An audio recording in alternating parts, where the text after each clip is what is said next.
Quand on demande aux Corses, notamment ceux qui sont âgés, ce qu'ils pensent de ce texte sur une éventuelle aide à les aider à partir, ils sont souvent partagés. Si la personne ne veut plus souffrir et qu'elle est dans un état vraiment très délabré, je comprends qu'elle veuille partir. Moi, je pense que je partirai à ce moment-là.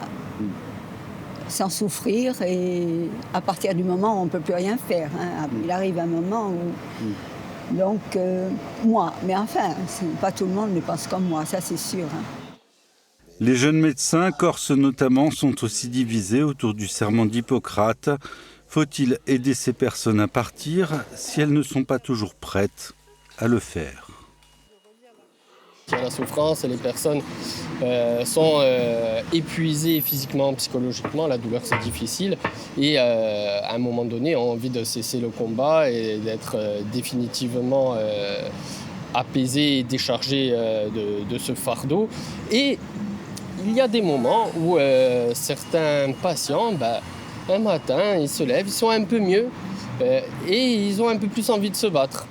Les députés corses se sont abstenus à l'Assemblée nationale sur ce texte retoqué finalement par le Sénat. Le député Michel Castellani s'en explique. Vous savez, ce sont des questions qui sont des questions de société, qui sont extrêmement délicates, qui échappent aux connotations de droite et de gauche, ça touche à l'intime. Et en ce qui me concerne, moi je ne voterai une loi que quand j'aurai une double sécurité. D'abord, le respect absolu de la vie, c'est intransigeant de ma part. Et d'autre part, le fait que lorsque la personne ne peut plus exprimer un choix, ce qui est un mauvais signe d'ailleurs, il y a une double sécurité à la fois médicale et juridique.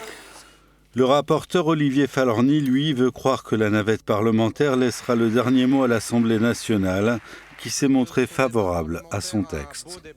Je pense que c'est le sujet sociétal majeur pour les Français aujourd'hui. Et s'il devait y avoir une loi d'importance en 2025, je pense que ça pourrait être la loi sur la fin de vie. D'ailleurs, je ne vois pas de texte d'importance aussi transpartisan que celui-là.